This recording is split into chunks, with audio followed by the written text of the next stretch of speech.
학생학교 사업 공모전 발표를 맡게 된 2학년 박장우입니다. 저희가 진행할 사업은 해수전지 활용을 통한 플로팅 공법입니다.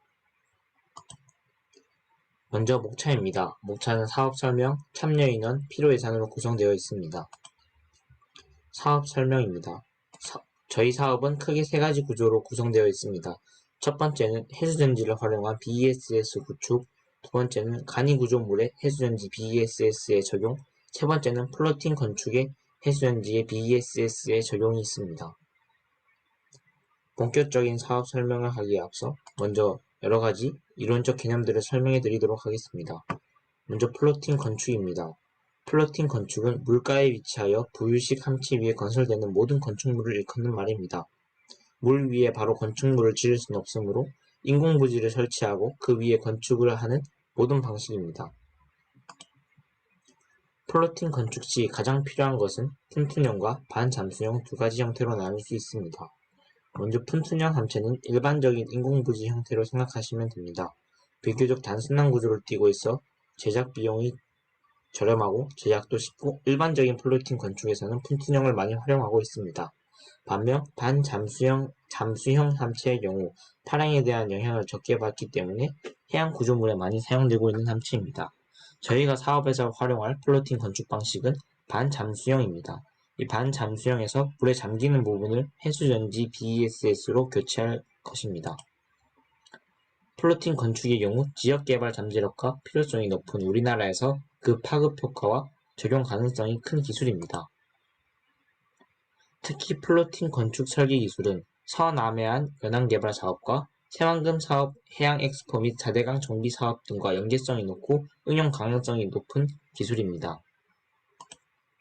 플로팅 건축 설계 기술은 육상 공간의 부족을 해결하기 위한 해양 및 하천 공간의 적극적 활용, 생활 수준 향상에 따른 수공간 활용 요구의 증가, 현재의 매립 방식에 의한 연안지역 개발 방법의 한계 극복, 지구온난화 및 해수면 상승과 태풍 및 국지성 호우로 인한 연안지역 침수와 같은 재난에 대한 대응 등에 광범위하게 활용될 수 있습니다.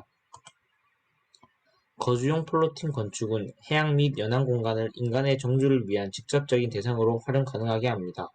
규모에 관계없이 건축 내 다양한 세부 분야뿐만 아니라 조선, 해양 시스템, 전기 이계 등 상호 연관성이 복잡하고 복합성이 매우 큰 분야입니다.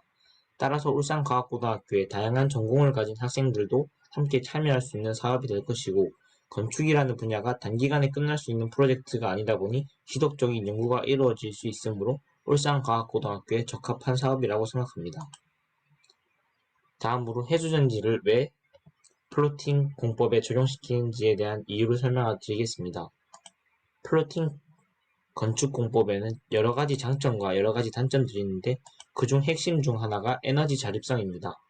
플로팅 건축에도 건축물인 만큼 에너지 자립 능력이 중요한 부분을 차지합니다. 이에 관해서 다양한 접근들이 이루어지고 있지만 아직까지 획기적인 방법은 등장하지 않은 상황입니다. 이에 저희는 이번 연구에서 해수전지를 접목시킴으로써 플로팅 건축 자체가 엄청나게 커다란 배터리 역할을 함으로써 에너지 자립성을 확보한 플로팅 건축물을 만들어 볼 계획입니다. 다음은 해수전지 BESS에 대한 설명입니다. 신재생 에너지 발전원에서 불규칙적으로 생산된 전력을 충전 저장해 놨다가 필요한 순간 전기를 쓸 수 있게 해주는 장치입니다. 전력 피크가 아닌 시간대에는 전력을 저장해 두고 피크 외 시간대에 사용할 수 있는 것을 ESS라고 합니다. 여기서 BESS란 ESS를 배터리로 구성한 것을 BESS라고 합니다.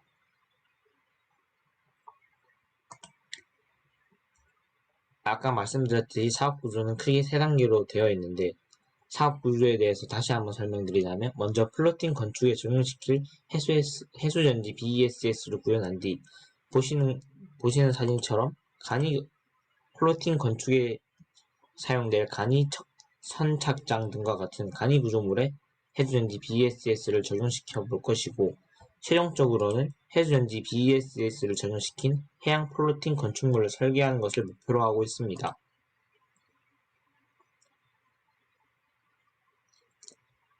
현재 BESS에 관한 내용을 먼저 조금 더 설명드리자면 시스템 문제 해결과 구조적 문제 해결이 있는데, 시스템 문제 해결의 경우 전문가의 자문을 통해서 기존 해수전지 ESS의 구현에 관한 자료들을 받았고, 따라서 플로팅 공법에 적용할 해수전지 ESS 구현에 관한 시스템 문제는 크게 어렵지 않을 것으로 예상됩니다. 그 다음이 구조적 문제 해결인데, 해수전지의 구조적 문제는 보시는 바와 같이 해수전지가 각 형태의 각형 셀이기 때문에 이로써 생기는 구조적 한계와 파도, 바람, 조수간만의 차이 등 해양에서 발생할 수 있는 여러 가지 변수들을 고려한 가장 적합한 구조를 찾기 위한 연구를 현재 진행하고 있습니다. 진행 상황은 현재 전문가들의 자문을 받아 해수전지에 관한 자료들과 해수전지 ESS에 관한 자료들을 받아서 ESS 구현과 해수전지 구조적 문제 해결을 위한 시뮬레이션을 진행 중에 있고, 더 나아간 계획들은 앞으로 진행해 나갈 계획입니다. 다음은 참여 인원에 관한 내용입니다. 참여 인원은 현재는 2학년 박장우, 백정빈, 최정우, 박성현으로 구성되어 있지만 연구의 지속성을 위한 신입 부원을 계속적으로 선발해낼 계획입니다. 필요 예산 부분입니다. 필요 예산의 경우 견적서를 보시는 바와 같이 해수전지 각형셀의 20개 구입을 위한 440만원, 그리고 대형 풀장의 구입이면 21만 5,910원을 포함하여 시스템 구축을 위한 비용, 또한 건축물을 직접 제작하기 위한 비용을 포함한 재료비에 약 500만원 정도를 예상하고 있고, 또 해수를 뜨기 위해서 바다를 직접 갔다 와야 한다는 점과 전문가와의 접촉, 그리고 간이 플로팅 건축물을 제작하였을 때 실제 상황에 적용하기 위하여 바다에 직접 가서 뛰어보아야 한다는 점에서 활동비로 약 50만원 정도를 책정하여 총액 550만원 정도를 책정하였습니다. 감사합니다.